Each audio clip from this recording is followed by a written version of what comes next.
Good morning 12th class. Next topic is hydrogen spectrum. इस spectrum का अध्ययन जो था सबसे पहले बामर नामक वैज्ञानिक ने किया था. इसलिए ये जो रेखाएं हैं, जिस श्रेणी की ये रेखाएं हैं, उनको बामर श्रेणी कहा जाता है. जैसा कि आप देख रहे हैं, इसका नाम दिया हुआ है हाइड्रोजन स्पेक्ट्रम की बामर श्रेणी. ये स्पेक्ट्रम जो हमें प्राप्त होता है, इसमें बहुत सारी अलग अलग चमकीली रेखाएं प्राप्त होती हैं और उसका जो बैकग्राउंड होता है वो ब्लैक कलर का होता है.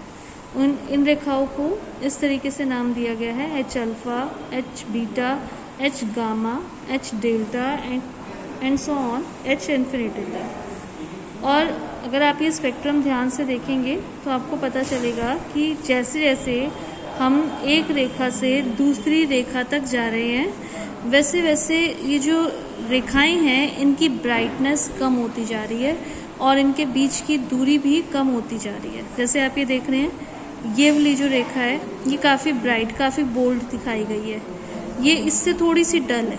इट मीन्स ब्राइटनेस कम हो गई. ये उससे भी कम है, ये इससे भी कम है, ये इससे भी कम है. तो धीरे धीरे जैसे जैसे हम एक रेखा से दूसरी रेखा की तरफ बढ़ते हैं या आगे की तरफ बढ़ते हैं, ब्राइटनेस कम होती जाती है, चमक कम होती जाती है स्पेक्ट्रम में रेखाओं की.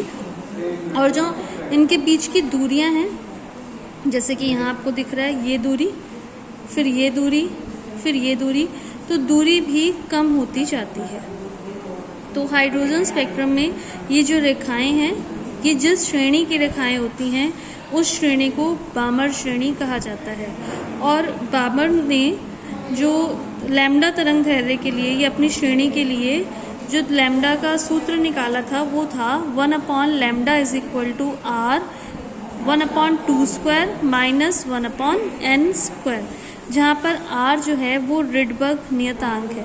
और ये जो फॉर्मूला है, ये आप बोहर वाले टॉपिक में पढ़ लोगे, वहीं से ये आया है. बस एक डिफरेंस ये है कि वहाँ पर z² दिया जाता है और z² क्या है, जहाँ पर z है परमाणु क्रमांक. और क्योंकि हम हाइड्रोजन की बात कर रहे हैं, तो हाइड्रोजन का परमाणु क्रमांक 1 होता है.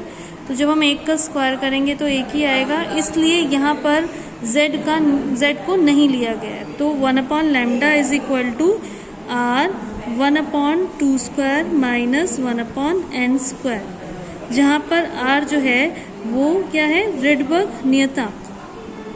अब जो हाइड्रोजन स्पेक्ट्रम है, स्पेक्ट्रम में खाली ये नहीं कि बामर श्रेणी प्राप्त की गई, इसके अलावा और भी श्रेणियाँ प्राप्त की गई स्पेक्ट्रम में, जैसे लाइमन श्रेणी, पाशन श्रेणी, ब्रैकेट श्रेणी, फुंड श्रेणी. और इन श्रेणियों को जो थे, ये श्रेणियाँ ये स्पेक्ट्रम के अलग अलग भाग में प्राप्त की गई. जब मैं आगे आपको सारी श्रेणियों के बारे में बताऊंगी, तो वहाँ पर मैंने अंडरलाइन भी करा होगा कि कौन सी श्रेणी किस भाग में प्राप्त की गई स्पेक्ट्रम में, क्योंकि ये क्वेश्चन कई बार एग्जामिनर भी पूछ लेते हैं कि कौन से भाग में ये श्रेणी प्राप्त की गई, या फिर एग्ज़ाम में भी ये क्वेश्चन कई बार आ जाता है. तो ये आपको पता होना चाहिए.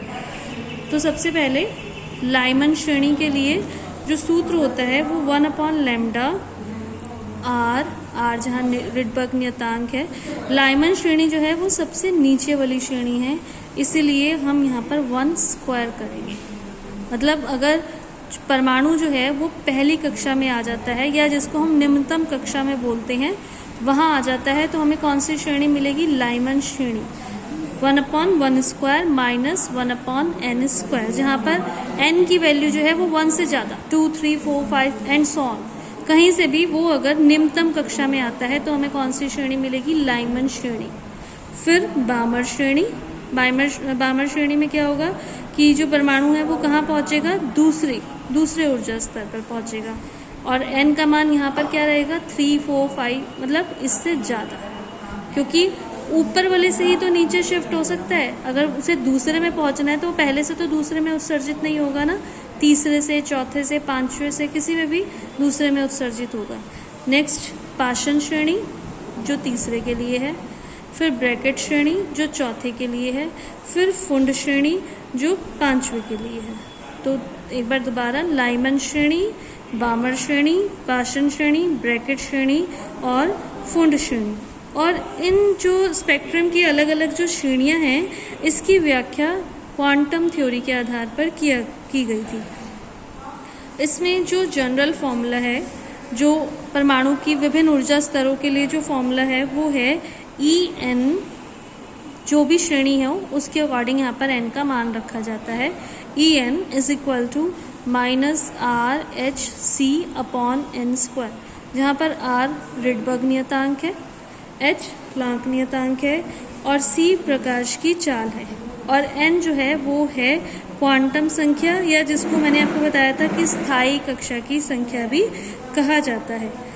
तो ये मैं आपको पिछले टॉपिक में भी बता चुकी हूँ कि जब परमाणु को किसी भी फॉर्म में किसी भी तरीके से बाहर से ऊर्जा मिल जाती है तो क्या होता है, वो अपने न्यूनतम ऊर्जा स्तर को छोड़कर ऊंचे ऊर्जा स्तर में चला जाता है और वहाँ सिर्फ वो 10⁻⁻8 सेकंड तक ही रहता है और फिर उसके बाद क्या होता है, उसके बाद वो अपने नीचे स्तर में पहुंच जाता है। और किस तरीके से पहुंचता है, जब वो नीचे आता है तो क्या करता है, वो प्रकाश का उत्सर्जन करता है, ऊर्जा का उत्सर्जन करता है और वो जो उत्सर्जन होता है वो किस फॉर्म में होता है, वो प्रकाश की विद्युत चुंबकीय तरंगों की फॉर्म में उत्सर्जन होता है।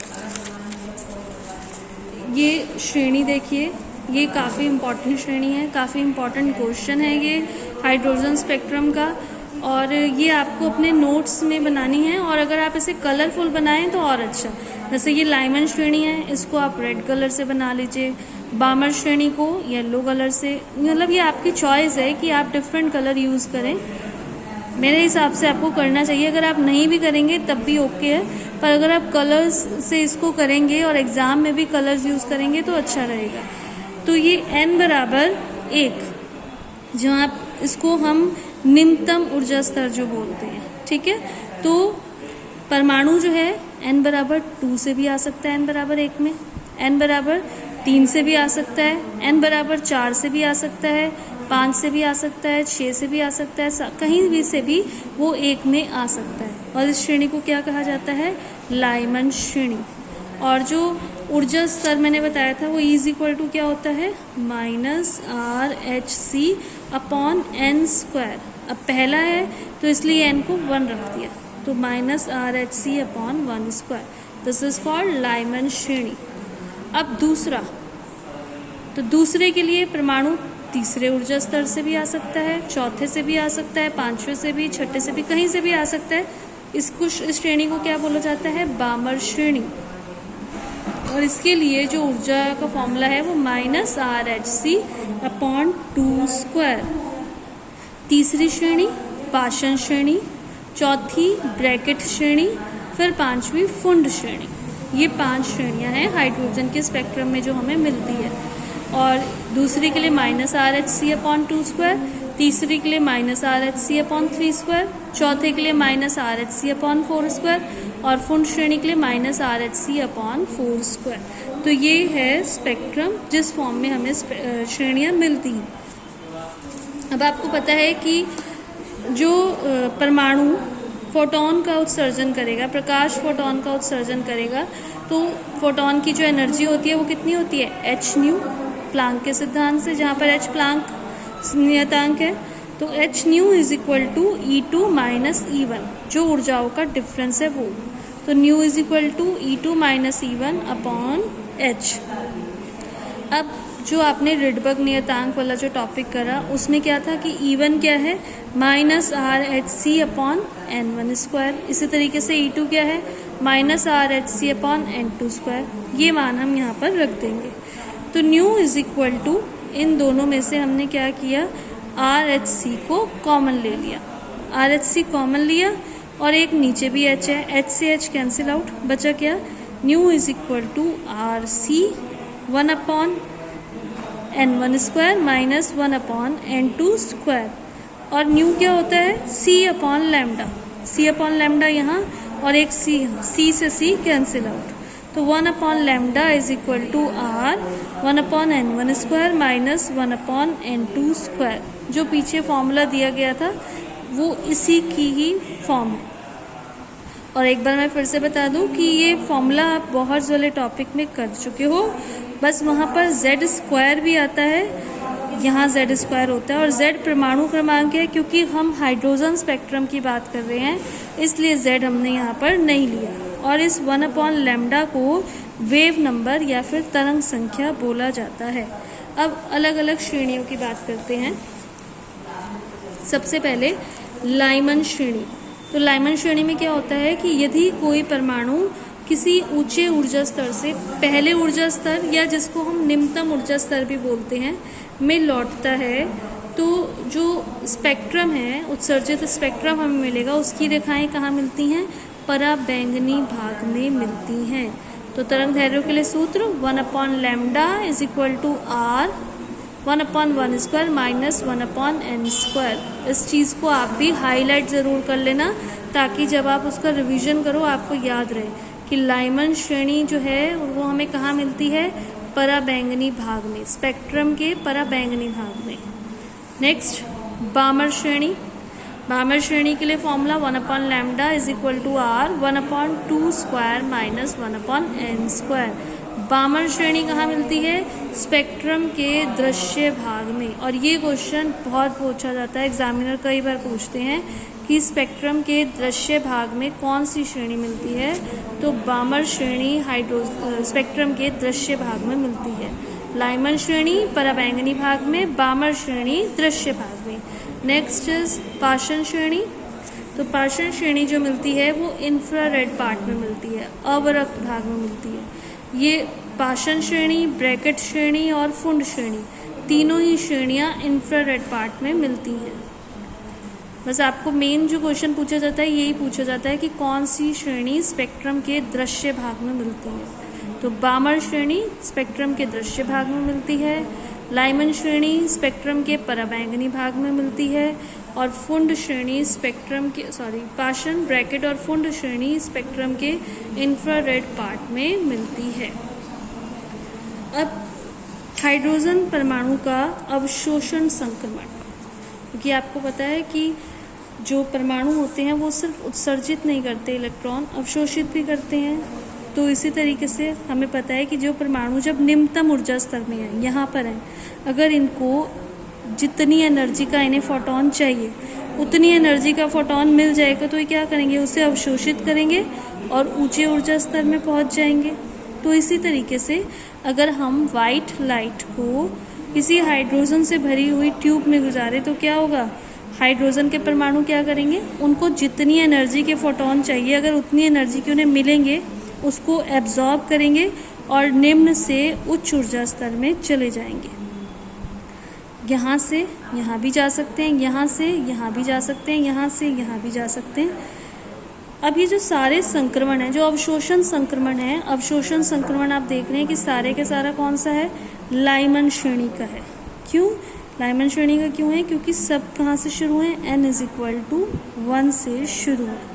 तो जो अवशोषण, जो उत्सर्जन संक्रमण होता है हाइड्रोजन का, उसमें हमें लाइमन, बामर, ब्रैकेट, फुंड, पाषाण 5 श्रेणियाँ मिलती हैं। पर जो अवशोषण संक्रमण होता है उसमें सिर्फ लाइमन श्रेणी मिलती है, क्योंकि वो बिल्कुल नीचे वाले स्तर से ही शुरू होता है। पर जो सूर्य की अगर हम बात करें तो सूर्य में भी हाइड्रोजन होते हैं, हाइड्रोजन के परमाणु होते हैं। और अगर हम सूर्य का अवशोषण स्पेक्ट्रम देखें तो हम ये देखते हैं कि सूर्य के हाइड्रोजन स्पेक्ट्रम में, जो अवशोषण वाला हाइड्रोजन स्पेक्ट्रम है, उसमें लाइमन के अतिरिक्त बामर श्रेणी भी पाई जाती है। ऐसा क्यों है? क्योंकि सूर्य का जो टेम्परेचर होता है वो बहुत ज़्यादा होता है, तो उसमें जो हाइड्रोजन परमाणु हैं उनका टेम्परेचर भी बहुत ज़्यादा होगा। तो परमाणु जो हैं उच्च ऊर्जा स्तरों में भी रहते हैं। मतलब जनरली हाइड्रोजन का परमाणु n = 1 में ही होता है, पर अगर हम सूर्य की बात करें तो हाइड्रोजन के वहाँ पर कुछ परमाणु n = 2 वाले ऊर्जा स्तर में भी होते हैं। तो यहाँ से भी अवशोषण शुरू हो सकता है। इसीलिए जब हम सूर्य से हाइड्रोजन का अवशोषण स्पेक्ट्रम प्राप्त करते हैं तो हमें लाइमन के साथ साथ बामर श्रेणी भी प्राप्त हो जाती है। ये भी अच्छा क्वेश्चन है कि उत्सर्जन संक्रमण और अवशोषण संक्रमण दोनों में क्या सेम श्रेणियाँ प्राप्त होती हैं? तो हाइड्रोजन का जो उत्सर्जन संक्रमण है उसमें हमें लाइमन, बामर, पाषाण, ब्रैकेट और फुंड पांचों श्रेणियां प्राप्त होती हैं, पर हाइड्रोजन का जो अवशोषण स्पेक्ट्रम है उसमें सिर्फ लाइमन श्रेणी ही प्राप्त होती है। अब नेक्स्ट टॉपिक जो इस चैप्टर का लास्ट टॉपिक है दैट इज बोहर के सिद्धांत की सीमाएं। रदरफोर्ड ने जो मॉडल दिया था उसमें काफ़ी कमियां थी, उन कमियों को बोहर ने दूर किया।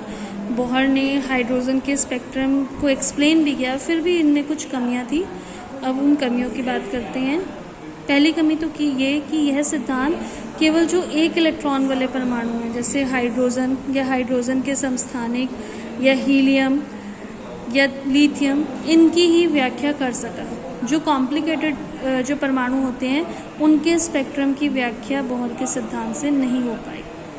नेक्स्ट कि जब हम जो हाइड्रोजन का जैसे अगर स्पेक्ट्रम की बात करते हैं, जब इस स्पेक्ट्रम को हमने बहुत ज़्यादा रिजॉल्विंग पावर वाली स्पेक्ट्रम दर्शी से देखा तो उसमें क्या पाएगा कि ये जो स्पेक्ट्रम था, इन स्पेक्ट्रम की रेखाओं के बीच में बहुत बारीक बारीक लाइनें थी, कुछ बहुत बारीक स्ट्रक्चर्स थे, तो उन स्ट्रक्चर्स को बोहर का सिद्धांत नहीं समझा पाया। नेक्स्ट पॉइंट कि बोहर के सिद्धांत से जो स्पेक्ट्रम था तो उनकी जो तीव्रताएं थी वो कम हो गई या ज़्यादा हो गई, उनको भी ये बोहर का सिद्धांत नहीं समझा पाया। उसके बाद कि जब हम स्पेक्ट्रम को किसी चुंबकीय क्षेत्र में देखते हैं या विद्युत क्षेत्र में देखते हैं तो ये स्पेक्ट्रम जो है ये अलग अलग रेखाओं में टूट जाता है। इसको भी कि ये क्यों टूट रहा है चुंबकीय क्षेत्र या विद्युत क्षेत्र में स्पेक्ट्रम, इसकी व्याख्या भी बोहर का सिद्धांत नहीं कर सका। फिर हमें ये पता है कि इलेक्ट्रॉन अलग अलग कक्षाओं में घूमते हैं, पहली कक्षा में 2 फिर 8 इस तरीके से इलेक्ट्रॉन घूमते हैं। इस तरीके से क्यों घूमते हैं, इलेक्ट्रॉन का वितरण इस तरीके से क्यों है, इसकी व्याख्या भी बोहर का सिद्धांत नहीं कर सका। और इलेक्ट्रॉन की तरंग प्रकृति के बारे में भी बोहर कुछ नहीं बता पाया। तो ये बोहर के सिद्धांत की सीमाएं हैं। और फिर इसके बाद रिडबर्ग नियतांक के अनुप्रयोग, ये सिंपली 2 टॉपिक्स हैं, इनको आप रीड कर लेना, ऐसे ये एग्ज़ाम में नहीं पूछे जाते हैं। इसके बाद ये आपका चैप्टर ख़त्म।